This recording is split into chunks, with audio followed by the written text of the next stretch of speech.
رب اشرح لي صدری ویسر لي امری واحلل عقدۃ من لسانی یفقہوا قولی۔ عزیز بھائیو السلام علیکم۔ امید ہے آپ سب خیریت سے ہوں گے۔ اچھا، جو آج کے جیسے کہ سہیل بھائی نے بتایا کہ جو درس کا موضوع ہے وہ تقدیر کے اوپر ہے، تو میں چاہتا ہوں کہ جو ہم آج ڈسکس کریں وہ جو ہمارے معاشرے میں تقدیر کو لے کے جس پہ ایمان لانا ہر مسلمان کے اوپر فرض ہے، اس کے حوالے سے جو ہمارے معاشرے کے اندر سوچ کی کمزوریاں ہیں، تقدیر اور جو عمل ہے کیا اس کے حوالے سے آپس میں ان کا کوئی تعلق ہے یا نہیں ہے۔ اسی طرح ہم معاشرے کے اندر دیکھتے ہیں کہ جو کچھ ایسے طبقات ہیں جو عقل پرستی کے قائل ہو چکے ہیں اور ہر دنیاوی مسئلے کو یا دینی مسئلے کو وہ عقل کی کسوٹی پہ پرکھتے ہیں اور اس کے مطابق تدبیر کرتے ہیں اور عمل کرتے ہیں۔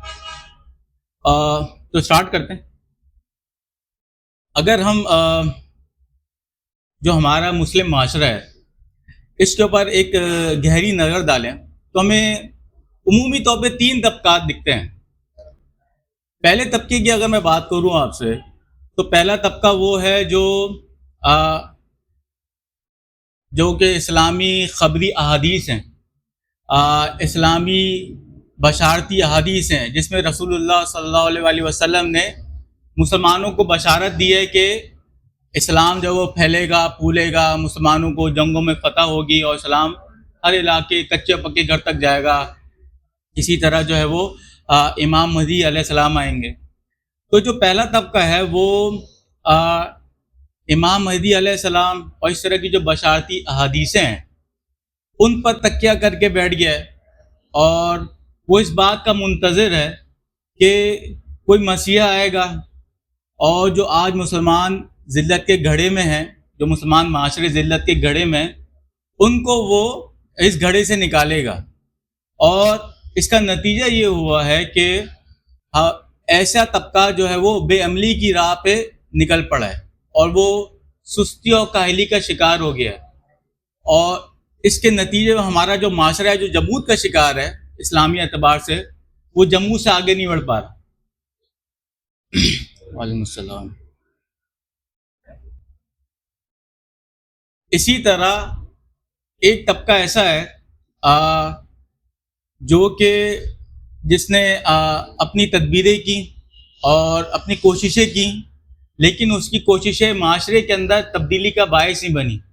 تو اس نے بھی مایوسی کی چادر اوڑھ لی، اور وہ عملی طور پہ جو معاشرے کی اصلاح کے کام ہے، معاشرے کی تبدیلی کے کام ہے، امر بالمعروف نہی منکر کے کام ہے، وہ اس کے اندر اپنی عملی طور پہ کردار ادا نہیں کر رہا۔ تیسرے طبقے کی اگر ہم بات کریں تو تیسرا طبقہ وہ ہے جس نے عقل پرستی کو بنیاد بنا لیا ہے، اور وہ چاہے وہ جتنی بھی دنیاوی مسائل ہیں وہ اس دنیاوی مسائل کو حل کرنے کے لیے عقل کے اوپر، عقل کو معیار ٹھہراتا ہے، عقل کی کسوٹی کے اوپر مسائل کو دیکھتا ہے۔ تو نتیجتاً وہ جو آج کے موجودہ کفریہ نظام ہے اس کے اندر شمولیت اختیار کرتا ہے، اور مسلمانوں کے جو ذلت کی وجوہات ہیں وہ اس میں تلاش کرتا ہے اور انہی نظاموں کے ذریعے اس کو حل کرنے کی کوشش کرتا ہے۔ جبکہ اگر ہم انفرادی سطح پہ دیکھیں، اپنی زندگی کا مطالعہ کریں،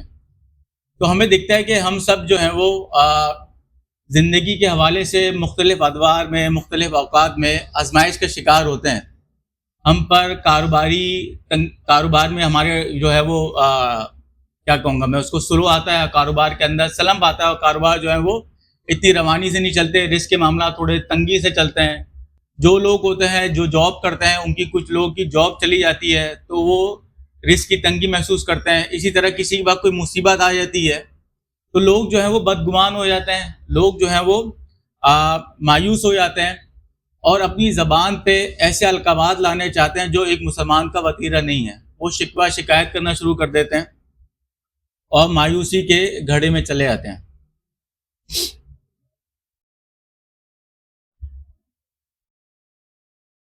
ہم سب نے محسوس کیا ہوگا کہ ہم سب پہ جب زندگی میں مختلف ادوار میں، مختلف اوقات میں آزمائشیں آئی ہیں، تو یا ہم نے براہ راست خود محسوس کیا ہو یا ہم کسی اپنے بھائی کو یا کسی دوست کو دیکھا ہو کہ وہ زندگی کے معاملات سے مایوس ہو چکا ہو اور اس مایوسی کے اندر اس نے بے عملی کی راہ اختیار کر لی ہو، اور جو اس کے اوپر حالات ہیں ان کو اللہ سبحانہ و تعالیٰ کی طرف سے، مطلب تقدیر کی طرف سے جس کے اوپر وہ بے بس ہے، اس کے سرنڈر کر دیا، اور اب اس کی زندگی اس طریقے سے گزر رہی یا اس طریقے سے گزر رہی تھی جو اسلام جس کا تقاضا نہیں کرتا۔ بہرحال جب کہ ہمیں پتہ ہے کہ مسلم امت کا ایک شاندار ماضی ہے، 1300 سال کی تاریخ ہے، جو اس امت کے اول دور کے لوگ تھے جن کو صحابہ کرام رضی اللہ تعالیٰ عنہ کہتے ہیں، پھر ان کے بعد تابعین تھے، تبع تابعین تھے، انہوں نے جنگیں بھی دیکھی، انہوں نے بھی غربت دیکھی، انہوں نے بھی فتنہ فساد دیکھا، لیکن ہمیں کبھی نہیں دیکھا کہ صحابہ کرام رضی اللہ تعالیٰ عنہ یا اس جنریشن کے جو لوگ تھے انہوں نے بے عملی کی راہ اختیار کی ہو۔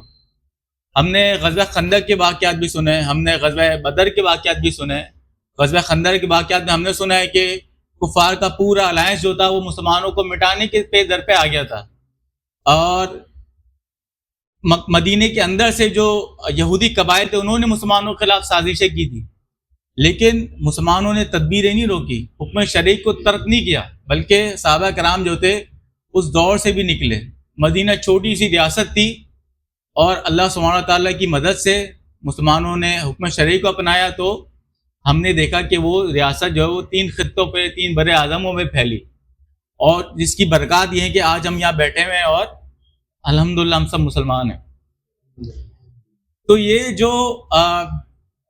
تقدیر پرستی ہے جس کے اندر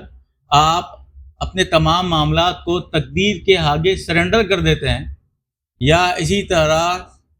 تقدیر کو پس پش ڈال کے، اللہ سبحانہ تعالیٰ کے احکامات کو پس پش ڈال کے، جو عقل پرستی ہے جس کے اندر تمام اعمال اس بنیاد پہ کے جا رہے ہیں کہ عقل گائیڈ کرے گی، عقل صحیح و غلط کا معیار کرے گی، تو یہ دونوں چیزیں ہی اسلام کی تعلیمات کے خلاف ہیں۔ اور اسلام، بہرحال جو اسلام ہمیں تعلیمات دیتا ہے وہ ایک متوازن سوچ اور متوازن رویے کی طرف دعوت دیتا ہے، جس پہ میں چاہ رہا ہوں کہ انشاءاللہ آج ہم ڈسکس کریں۔ سب سے پہلے ہم یہ دیکھتے ہیں کہ قرآن شریف میں اور رسول اللہ صلی اللہ علیہ وسلم کی احادیث مبارکہ میں جو تقدیر آیا ہے اس تقدیر کا مطلب کیا ہے، مطلب وہ تقدیر جس پہ ہم سے ایمان لانے کا مطالبہ کیا گیا ہے اس کے معنی کیا ہیں، اس کے مفہوم کیا ہیں۔ تو میں آگے آپ سے کچھ آیات اور حدیث بھی ڈسکس کروں گا، پہلے میں آپ سے اس کا مفہوم ڈسکس کرتا ہوں۔ ہم سب جانتے ہیں، ہم سب کا ایمان ہے، ہم سب کا عقیدہ ہے کہ اللہ سبحانہ و تعالیٰ نے اس کائنات کو اور اس کائنات میں موجود ہر شے کو، چاہے وہ آپ ہوں، چاہے وہ 7 ارب کے انسان ہوں، چاہے وہ نباتات ہو، چاہے وہ ہر چیز ہو، اللہ سبحانہ تعالیٰ نے اس کو تخلیق کیا ہے، اور اللہ سبحانہ تعالیٰ خالق ہیں۔ تو تقدیر یہ ہے کہ اللہ سبحانہ تعالیٰ نے جب کچھ نہیں تھا، اللہ سبحانہ تعالیٰ نے زمین اور آسمان، انسان، حیوانات اور نباتات، ہر چیز کو تخلیق کیا۔ ایک اللہ سبحانہ تعالیٰ نے ہر چیز کی تخلیق کرنے کے بعد تقدیر لکھی، اور وہ تقدیر کہاں لکھی؟ وہ کتاب مبین، کتاب لوح محفوظ میں لکھی۔ اور وہ تقدیر کیا ہے؟ اللہ سبحانہ تعالیٰ نے ہر شے کا، ہر جاندار کا، ہر چیز جو اللہ سبحانہ تعالیٰ نے تخلیق کی ہے، اللہ سبحانہ تعالیٰ نے اس کا ایک اندازہ مقرر کیا۔ اللہ سبحانہ تعالیٰ نے یہ مقرر کیا کہ اس کی زندگی کتنی ہوگی، اللہ سبحانہ تعالیٰ نے یہ مقرر کیا کہ اس کی موت کب واقع ہوگی، اللہ سبحانہ تعالیٰ نے یہ مقرر کیا کہ اس کی زندگی میں کون کون سی مصیبتیں اس کے اوپر آئیں گی، کس وقت پر آئیں گی۔ اللہ سبحانہ تعالیٰ نے یہ طے کیا، یہ مقرر کیا کہ اس کے اوپر کس شکل میں آسائشیں آئیں گی، اس کو کن نعمتوں سے نوازا جائے گا، اس کی وائف کون ہوگی، اس کی اولادیں کتنی ہوں گی، ہر چیز اللہ سبحانہ تعالیٰ نے تقدیر کی شکل میں لوح محفوظ میں لکھ دیا، اور اس پہ ہمارا ایمان ہے۔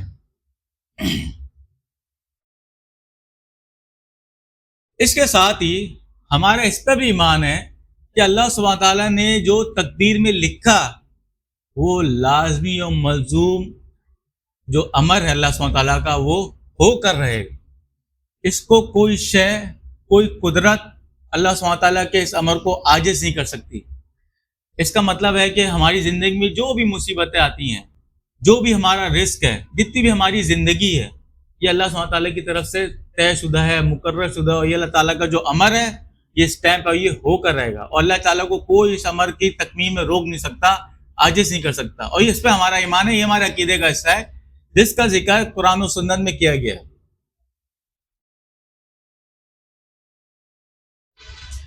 اس کے ساتھ ہی جو امت مسلمہ کا شاندار ماضی ہے، جس کو ہم 13 سال کی ہسٹری کہتے ہیں، اور رسول اللہ صلی اللہ علیہ وسلم کی مدینی کی ریاست، اور پھر خلفائے راشدین، پھر عباسیہ کا دور، پھر امیہ کا دور، عثمانی سلطنت، یہ سب بھی اللہ سبحانہ تعالیٰ کی تقدیر میں مقرر تھا۔ آج جس حالت میں امت مسلمہ ہے، غزہ کی جو صورتحال ہے، سوڈان کا مسئلہ ہے، کشمیر کا مسئلہ ہے، پاکستان میں بلوچستان، کے پی کے یہ حکمران جو سب کر رہے ہیں، یہ بھی تقدیر کا حصہ ہے، یہ بھی اللہ سبحانہ تعالیٰ نے ایسے ہی مقرر کیا ہوا تھا۔ اور جو آگے ہوگا انشاءاللہ دوبارہ خلافت قائم ہوگی، اسلام واپس تمام ادیان پہ غالب ہوگا، مسلمان لوگ اس دنیا کی سب سے بہترین امت ہے جن کو اسلام کی دعوت دنیا تک پہنچانے کے اللہ تعالیٰ نے انبیاء کا کام دے کے مبعوث فرمایا ہے، وہ کام بھی ہم کریں گے، اور یہ بھی اللہ کی تقدیر میں لکھا ہوا ہے، اور اس سب پہ ہمارا ایمان ہے۔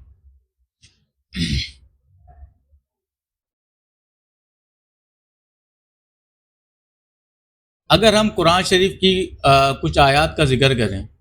تو اللہ سبحانہ تعالیٰ سورہ طلاق میں فرماتا ہے، بسم اللہ الرحمن الرحیم، وَمَن يَتَوَكَّلْ عَلَى اللَّهِ فَهُوَ حَسْبُهُ إِنَّ اللَّهَ بَالِغُ أَمْرِهِ قَدْ جَعَلَ اللَّهُ لِكُلِّ شَيْءٍ قَدْرًا۔ ترجمہ، اور جو اللہ پر بھروسہ کرے تو وہ اس کے لیے کافی ہے، بے شک اللہ اپنا حکم پورا کرنے والا ہے، اللہ نے ہر چیز کے لیے ایک اندازہ، تقدیر مقرر فرما رکھا ہے۔ اسی طرح سورہ قمر میں فرماتے ہیں اللہ سبحانہ تعالیٰ، ان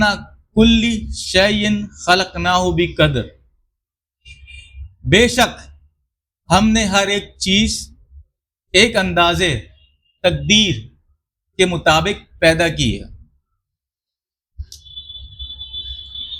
اسی طرح سورہ توبہ میں اللہ سبحانہ تعالیٰ فرماتے ہیں، ان تصبک حسنۃ تسؤہم وان تصبک مصیبۃ یقولوا قد اخذنا امرنا من قبل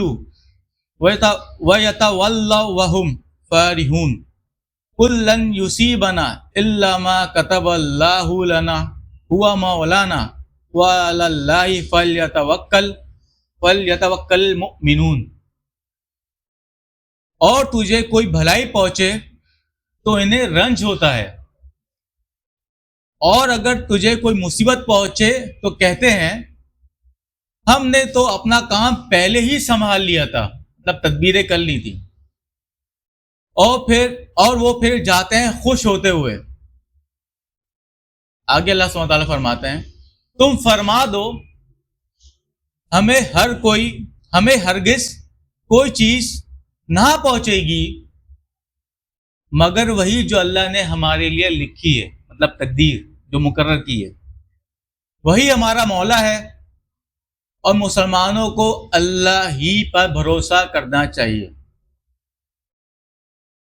اسی طرح رسول اللہ صلی اللہ علیہ وسلم نے فرمایا، اللہ تعالیٰ نے تمام مخلوقات کی تقدیریں لکھ دی تھی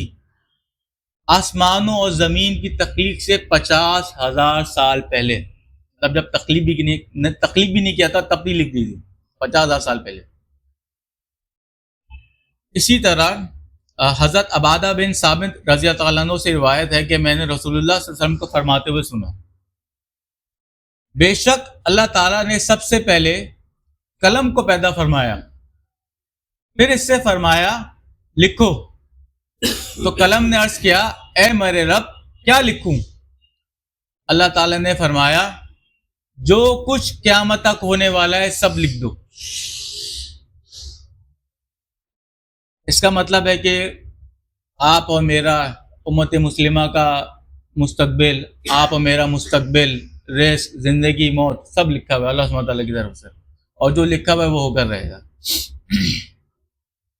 اسی طرح ایک رسول صلی اللہ علیہ وسلم کی ایک اور حدیث ہے، کوئی بندہ اس وقت تک مومن نہیں ہو سکتا جب تک وہ تقدیر پر ایمان نہ لائے، اس کے خیر اور اس کے شر دونوں پر۔ اس کا مطلب ہے کہ جو بھی ہم پہ مصیبت آتی ہے یا جو ہم پہ بھلائی آتی ہے، جس کو ہم بھلائی یا مصیبت سمجھتے ہیں، ان دونوں پہ ہمیں ایمان لانا ہے۔ پھر آگے رسول اللہ صلی اللہ علیہ وسلم فرماتے ہیں، اور یہ یقین نہ کر لے کہ جو اسے پہنچا وہ کبھی اس سے خطا نہیں ہو سکتا تھا، مطلب جو اسے پہنچا وہ اس کو تبدیل بھی کر سکتا تھا، اگر وہ یہ کر لیتا، اگر وہ کر لیتا، اگر یہ فلانا تدبیر کر لیتا، اور جو اس سے خطا ہو گیا وہ کبھی اس سے پہنچ نہیں سکتا تھا۔ اسی طرح سورہ ہود میں اللہ سبحانہ تعالیٰ فرماتے ہیں، جس کا ترجمہ ہے، اور زمین پر کوئی جاندار ایسا نہیں جس کا رزق اللہ کے ذمے نہ ہو، وہ جانتا ہے اس کا ٹھکانہ جہاں وہ رہتا ہے، مطلب دنیا میں، اور وہ جگہ جہاں اسے رکھا جائے گا، مطلب آخرت میں جنت یا دوزخ۔ سب کچھ ایک واضح کتاب لوح محفوظ میں لکھا ہوا ہے۔ بھائی اب اگلی بات یہ اٹھتی ہے کہ یقیناً تقدیر پہ ہمارا ایمان ہے الحمدللہ، اور ہم جب مصیبتوں سے گزرتے ہیں یا آسائشیں آتی ہیں تو ہم اللہ سبحانہ تعالیٰ کا شکر بھی ادا کرتے ہیں، اور مصیبت میں اللہ سبحانہ تعالیٰ کی طرف رجوع بھی کرتے ہیں، دعا بھی کرتے ہیں، کوشش بھی کرتے ہیں، عمل بھی کرتے ہیں۔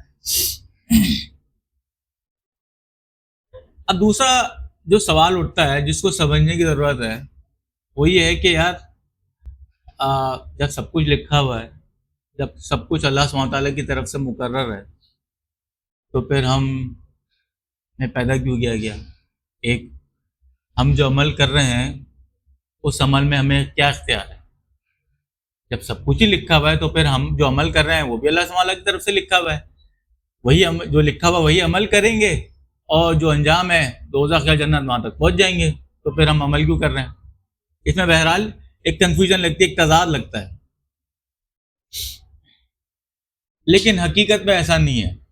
اور اس کی کچھ دلائل ہیں، اور اس کی دلائل حقیقت سے ہمیں واضح پہ شریعت نے بھی اس کو بہت واضح طور پہ ڈسکس کیا ہے۔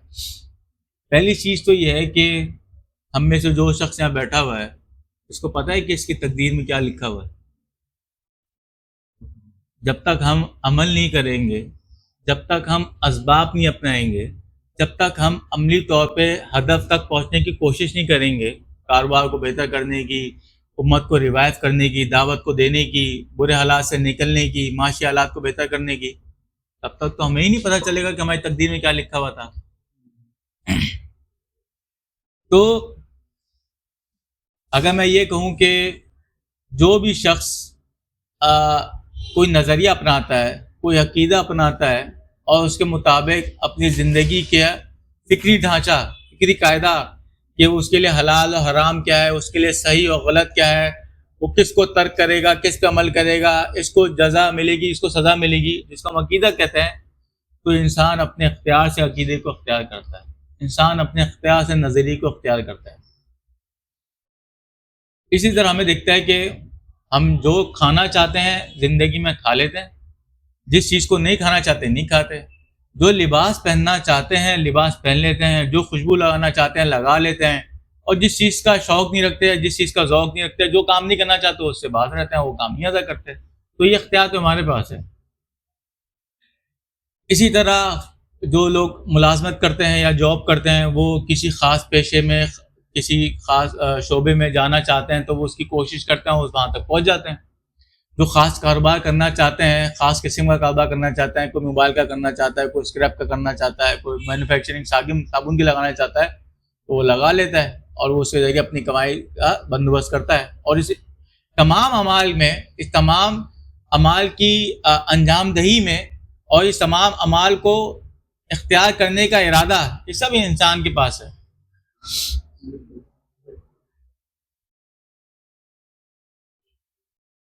اسی طرح ہم کسی بھی جماعت سے اگر جڑنا چاہیں کسی بھی سیاسی جماعت سے، کسی مذہبی جماعت سے، تو ہم اپنے اختیار اور اپنے ارادے اور اپنے عمل کے ذریعے جڑ جاتے ہیں اور اس کے مطابق جو بھی ہم صحیح سمجھتے ہیں، غلط سمجھتے ہیں سیاسی مذہبی طور پہ، اس کے لیے کام کرتے ہیں۔ تو اگر میں آپ سے یہ کہوں کہ جو آج امت مسلمہ زوال کے گڑھے میں ہے اور امت مسلمہ اقتصادی اعتبار سے، سیاسی اعتبار سے مسائل کا شکار ہے، فلسطین کو ہم آزاد نہیں کرا سکے، فلسطین پہ قابض وجود کے قبضے کو ختم نہیں کر سکے، اب تک ہماری افواج روانہ نہیں ہوئی، کشمیر کو ہم 17 سال سے آزاد نہیں کرا سکے، تو اس کی وجہ یہ نہیں ہے کہ یہ تقدیر میں لکھا ہوا ہے، اس کی وجہ یہ ہے کہ امت مسلمہ نے بے عملی کی راہ اختیار کی ہے۔ اس کی وجہ یہ ہے کہ امت مسلمہ نے ان افکار و نظریات کو اپنایا ہے ان مسائل کے حل کے لیے جو اسلام کے مطابق نہیں ہے۔ اس کی وجہ عملی طور پر یہ ہے کہ امت مسلمہ نے امر بالمعروف نہی عن المنکر، حق بات کہنا اور برائی سے روکنا یا منکرات کو روکنا، یہ جو فرض ہے اس کو کرنا ترک کر دیا۔ اصل وجہ یہ ہے کہ امت مسلمہ نے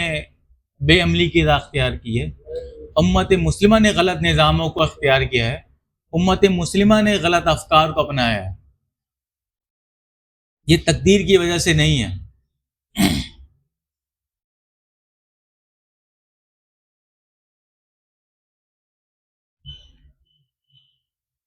اسی سے جڑا ایک اور میں اگر آپ سے ڈسکشن کروں کہ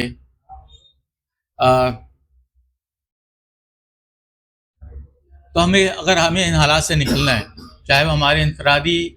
حالات ہیں، انفرادی مسائل سے ریلیٹڈ حالات ہیں، یا پھر وہ امت مسلمہ کے متعلقہ اجتماعی معاملات ہیں، اجتماعی حالات ہیں۔ تو اگر آپ کسی نوکری میں ہیں یا آپ کسی کاروبار میں ہیں اور آپ اپنی نوکری سے مطمئن نہیں ہیں،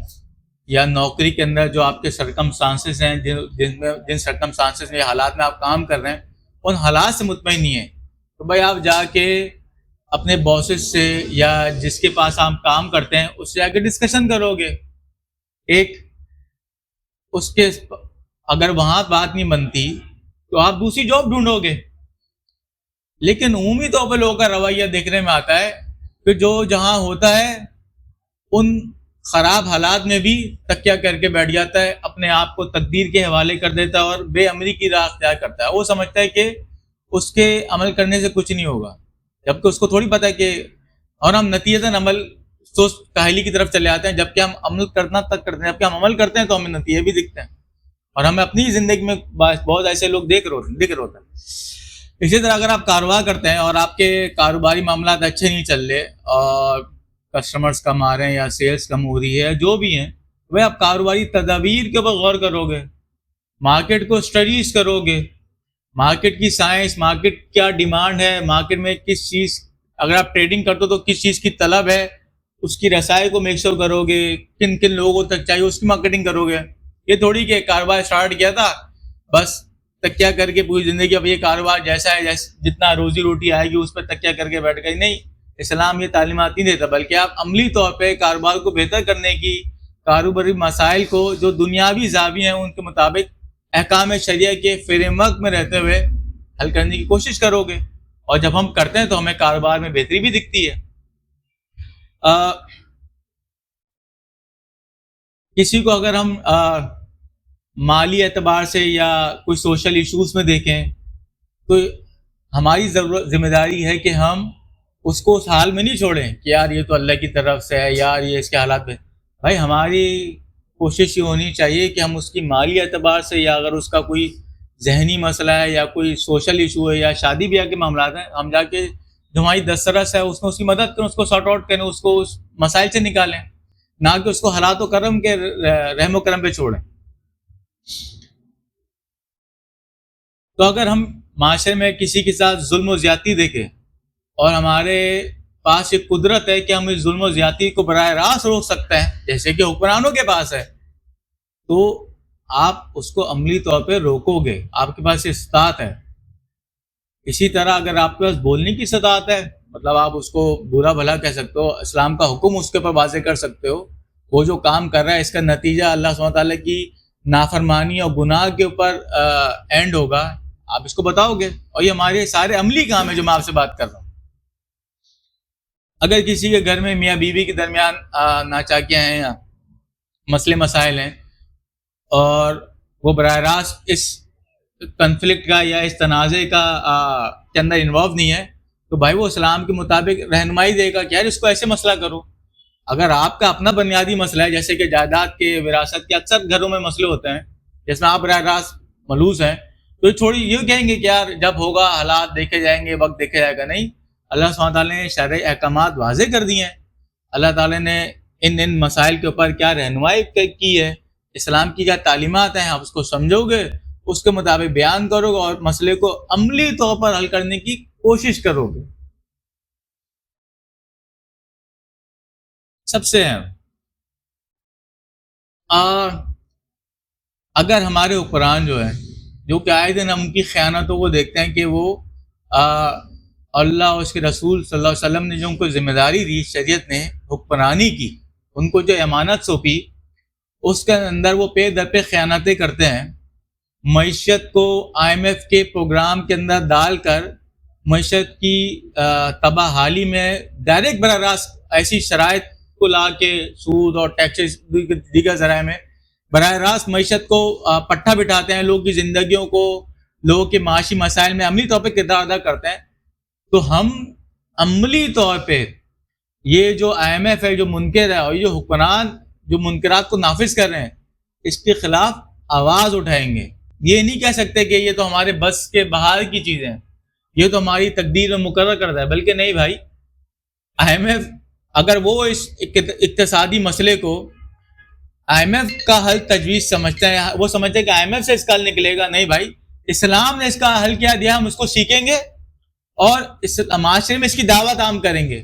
حکمرانوں کو نصیحت کریں گے، ان کو اکاؤنٹ کریں گے. یہ ہے جو عملی طور پہ ہمیں کرنے کی ضرورت ہے. اگر وہ غزہ کے اوپر مسلم افواج کو روانہ نہیں کرتے، لیکن اسرائیل کی تحفظ کے لیے حماس کی عسکریت اور اس کی ڈھانچے کو خاتمے کے لیے فوجوں کو روانہ کر رہے ہیں، تو ہم اس کی خیانت کو، امریکہ کے استعماری منصوبے کو سمجھیں گے اور عملی طور پہ اس کو بے نقاب کریں گے. یہ ہے جو شریعت نے ہم پہ ذمہ داری لگائی ہے، نہ کہ یار یہ حکمران تو ہمارے بس سے باہر ہیں اور ہم کچھ نہیں کر سکتے، اور طرح طرح کے ہم بہانے عذر تراشتے ہیں مصلحت پسندی کی، مجبوریوں کی. نہیں، یہ شریعت کی تعلیمات کے خلاف ہے. یہ اللہ سبحانہ تعالیٰ نے جو انسان کو اختیار دیا ہے اور شریعت کی رہنمائی دی ہے، یہ اس کے خلاف ہے.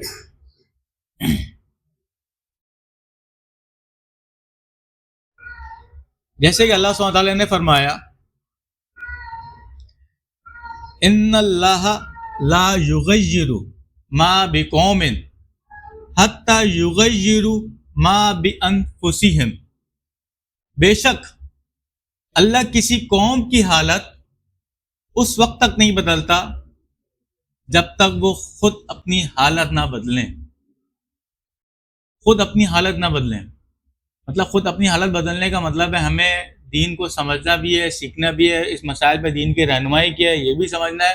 اور عملی طور پہ جو ہماری استطاعت ہے اس پہ کوشش کرنی ہے. ادروائز جن حالات میں ہمیں یہ حالات نہیں بدلیں گے، ہم تقدیر کے سہارے پہ امت کو نہیں چھوڑ سکتے. ہم گناہ گار ہو رہے ہیں اور تقدیر کا ہمارے سمجھ سے کوئی تعلق نہیں ہے. جب یہ امت مسلمہ عملی طور پہ شریعت کی رہنمائی، فرض، حلال، مندوب، مکروہ، حرام، حلال، ہر مسئلے کے اوپر یہ رائے بنائے گی، اسلام کی رائے کیا ہے اس پہ عملی طور پہ کرے گی، تو آپ کو یہ حالات تبدیل ہوتے ہوئے دکھیں گے. اور یہی اللہ کی سنت، اور یہی اللہ سبحانہ تعالیٰ اس آیت میں فرما رہے ہیں. اور رسول اللہ صلی اللہ علیہ وسلم کی ایک حدیث بھی ہے،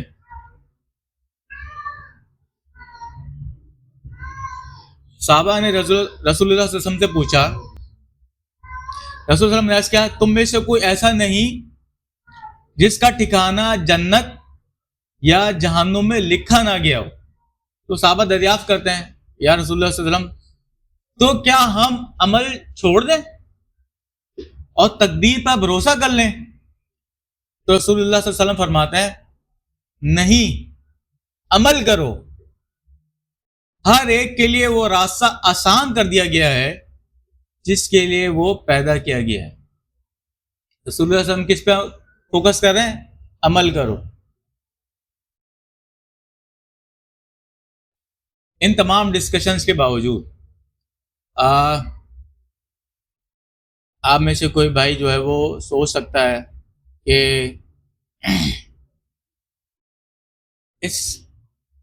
چلے ایک تو آپ نے وہ بات کر لی جو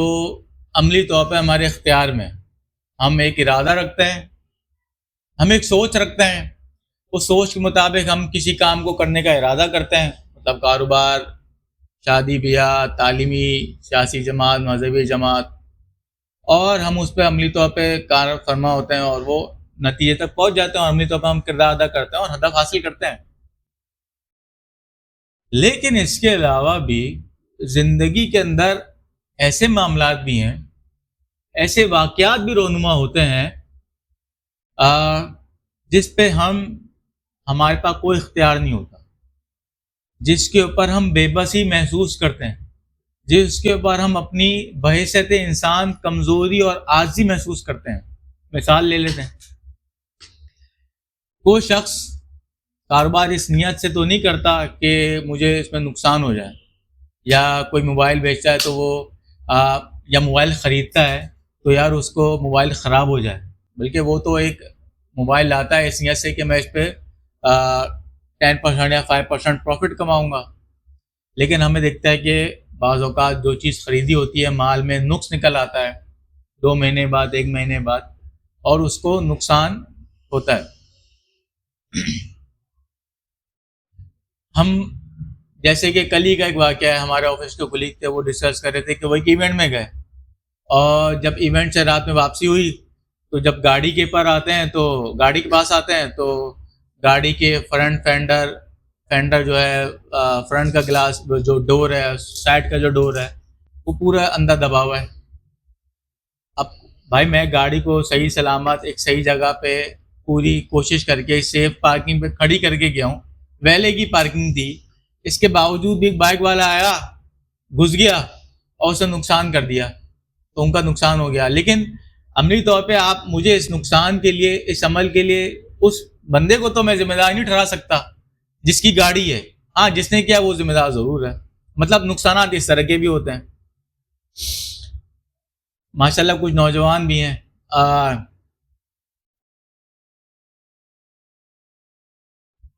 ہم اکثر اوقات نوجوانی میں کسی پسند کی شادی کرنا چاہتے ہیں اور ہم پوری کوشش کرتے ہیں، ماں باپ کو منانے کی بھی کوشش کرتے ہیں، لڑکی کے گھر والوں کو منانے کی کوشش کرتے ہیں، لیکن نہیں ہو پاتی.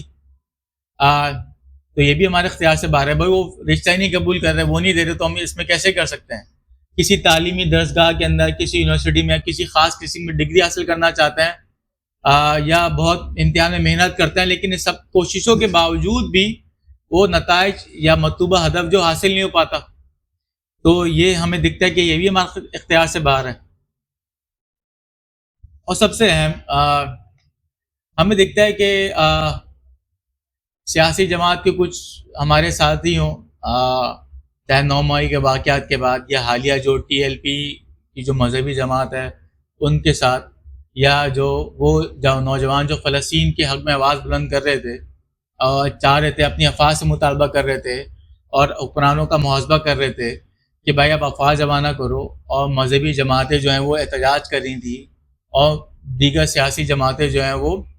قانون کی بے جا روی جو ہے اور حکمرانوں کی جو خیانتیں اور کرپشن، اس کے خلاف سیاسی محاذ کر رہی تھی. ہمیں دیکھتا ہے کہ بہت سے لوگ جیل میں چلے گئے، بہت سے لوگوں کو شہید کر دیا گیا، بہت سے لوگوں کو اغوا کر لیا گیا، کچھ کے خلاف FIR کٹ گئیں. اب بندے نے جتنے بھی اعمال کیے، اس کا ارادہ تو یہ نہیں تھا، نہ اس کا اس عمل کو انجام دینے کا مقصد یہ تھا کہ وہ اس آزمائش مصیبت میں پھنس جائے. لیکن ہمیں دکھتا ہے کہ کچھ لوگ اغوا کر لیے جاتے ہیں، کچھ لوگوں کو جو ہے وہ FIR پہ ادھر پہ FIR کاٹ کے قانون کی کچہری کے چکر میں پھنسا دیا جاتا ہے، اور کچھ لوگوں کی اموات بھی موقع ہو جاتی ہے، جبکہ وہ تو ایک اپنا پروٹیسٹ ریکارڈ کرانے جا رہے تھے. تو اب یہ جو واقعات جو ہماری زندگی پہ ہو رہے ہیں، اس کو ہم کیسے سمجھیں؟ تو اس کی حقیقت یہ ہے، اور شرع کی اس پہ تعلیم یہ ہے کہ وہ واقعات ہیں یہ وہ معاملات ہیں جو انسان کو دیے گئے اختیار سے اس کو جو ارادے کا اختیار دیا گیا اور عمل کرنے کی قوت دی اللہ سبحانہ تعالیٰ نے، یہ اس سے پرے ہٹ کے انسان کی مرضی کے بغیر انسان پہ رونما ہوتے ہیں، انسان پہ وقوع پذیر ہوتے ہیں، انسان پر اس کا کوئی عمل دخل نہیں ہے، اور یہ خالص اللہ سبحانہ تعالیٰ کی طرف سے، اور اس کو ہم شریعت میں جو خاص اصطلاح ہے اس کو ہم کہتے ہیں یہ قضا ہے، یہ اللہ کی طرف سے ہے، یہ انسان کے اختیار و بے بس سے باہر ہے۔ انسان کو، مسلمان کو اس کے اوپر مطمئن رہنا ہے، اللہ تعالیٰ کی اس قضا کے اوپر، جو وہ کاروبار کی شکل میں، چاہے وہ تعلیم کی شکل میں، چاہے رشتے بیاہ یا سیاسی مذہبی جماعت کی شکل میں، یا کسی فوتگی کی شکل میں جو اس پہ نازل ہوئی، جس کو وہ نہیں چاہتا تھا، اس نے ارادہ بھی نہیں کیا تھا، یہ ساری کی ساری چیزیں قضا ہیں، انسان کے اختیار سے باہر کی چیزیں، اس پہ انسان کا آخرت میں کوئی مواخذہ نہیں ہوگا، انسان کو اس کے اوپر کوئی اکاؤنٹیبل ٹھہرایا نہیں جائے گا۔ وعلیکم السلام۔ بلکہ ہمیں یہ ہماری تقدیر کا حصہ ہے اور ہمیں اس پہ راضی رہنا ہے۔ اور قرآن اسی حوالے سے جو آیات ہیں وہ تو اگر میں ڈسکس کروں، جیسے کہ ہم بہت سنتے ہیں لا یکلف اللہ نفسا الا وسعها، اللہ کسی جان پر اس کی طاقت سے بڑھ کر بوجھ نہیں ڈالتا۔ اسی طرح سورہ بقرہ کی آیت ہے اور ہم ضرور تمہیں آزمائیں گے کچھ خوف، بھوک، مال، جانوں اور پھلوں کی کمی سے، اور صبر کرنے والوں کے لیے خوشخبری دے دو۔ مطلب اللہ تعالیٰ فرمانے ہم تمہیں زندگی میں ایمان والوں کو آزمائیں گے، بھوک سے، موت سے، خوف سے، رزق کی تنگی سے، اور جو اس پہ صبر کرے گا، جو اللہ پہ راضی رہے گا، اللہ کی اس تقدیر پہ راضی رہے گا، اللہ کی اس قضا پہ راضی رہے گا، اللہ سبحانہ تعالیٰ کے ہاں اس کا درجہ بھی بلند ہوگا، اللہ سبحانہ تعالیٰ اس کو اجر سے نوازے گا بھی۔ اسی طرح سورہ ملک میں اللہ سبحانہ تعالیٰ فرماتا ہے وہی ہے جس نے موت اور زندگی کو پیدا کیا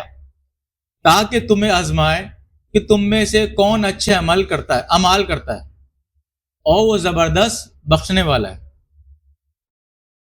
اسی طرح سورہ تغابن میں اللہ سبحانہ تعالیٰ فرماتے ہیں کوئی مصیبت نہیں آتی مگر اللہ کے حکم سے، اور جو اللہ پر ایمان رکھتا ہے اللہ اس کے دل کو ہدایت دیتا ہے، اور اللہ ہر چیز کو خوب جاننے والا ہے۔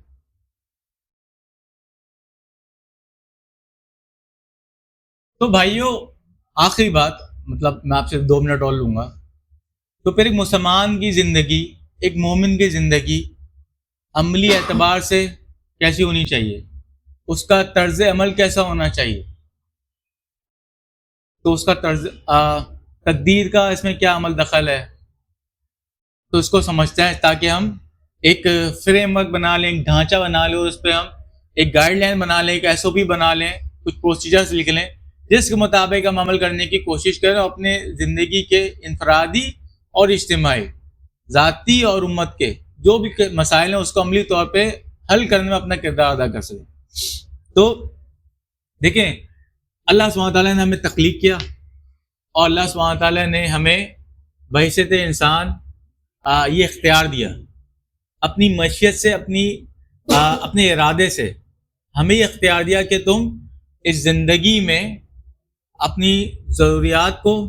اپنی جسمانی ضروریات کو، اپنی حاجات کو، شادی بیاہ کے معاملات کے ذریعے ہم جو پورے کرتے ہیں، گھر بیاہ کو، کاروبار کو، تم اس کو اپنے عمل کے ذریعے، اپنی اپنائے ہوئے نظریے کے ذریعے جس راہ پہ چلو گے اس راہ پہ اللہ تعالیٰ تمہاری لیے آسانی کر دے گا۔ جو تم اسباب اپناؤ گے اس کو، عمل کو اچیو کرنے کے لیے، وہ اسباب تمہیں اس عمل تک پہنچا دیں گے اور تم اس عمل کو انجام دے دو گے۔ سوال یہ ہے اس میں کہ یہ جو اللہ تعالیٰ نے ہمیں عمل کرنے کی اجازت دی ہے، جو کھاؤ، جو پیو، جو پہنو، جو سیاسی جماعت، جو مذہبی جماعت، جو کام کرنا چاہو، کیا یہ بے لگام ہے؟ کیا یہ بغیر کسی رہنمائی کے؟ نہیں۔ اللہ سبحانہ تعالیٰ نے رسول اللہ صلی اللہ علیہ وسلم کو بھیجا، دین اسلام کو نازل فرمایا، اور اس نے ہماری رہنمائی فرما دی۔ وہ رہنمائی ہماری احکام شریعہ، اس کا مطلب ہے ہمیں ہر عمل جو کرنا ہے، جس کی آزادی ہمارے پاس ہے عمل کرنے کی، وہ احکام شریعہ کا پابند ہونا چاہیے۔ مثال، ہم فرض نماز ادا کرتے ہیں، ہم جنازے کے اندر شرکت کرتے ہیں، ہمارے پاس اگر زکوٰۃ ہوتی ہے تو ہم اس زکوٰۃ کی ادائیگی کرتے ہیں، اپنے ماں باپ کی تیمارداری کرتے ہیں، ان کی خدمت کرتے ہیں، معاشرے کے مسائل کے اندر اپنی طور پر اپنا کردار ادا کرتے ہیں، مسلمانوں کے جو سیاسی یا مذہبی یا اقتصادی معاملات ہو اس کے اندر ان معاملات کو حل کرنے کی جب بات کرتے ہیں تو تمام کی تمام چیزیں جو ہے وہ شریعت کے دائرۂ کار میں احکام شریعہ کے پابند ہیں، اور اللہ سبحانہ و تعالی ہم سے اسی اختیار کی ہوئی شریعت کے مطابق جو انجام دہی کرنے والے عمل ہیں اس کے مطابق آخر میں سوال و جواب کریں گے، ہمارا محاسبہ کریں گے کہ اللہ تعالیٰ نے تو یہ فرض کیا تھا اور تم نے اس کو ترک کیوں کیا، اللہ تعالیٰ نے تو یہ بھی فرض کیا تھا، یہ بھی فرض کیا تھا اور یہ بھی فرض کیا تھا، تم نے یہ فرض کو اپنا لیا، تم نے اس فرض کو ترک کیوں کیا، تم نے مندوب سنت کو تو اپنا لیا لیکن تم نے فرض کو ترک کیوں کیا، تم نے مباحات پہ تو بہت فوکس کیا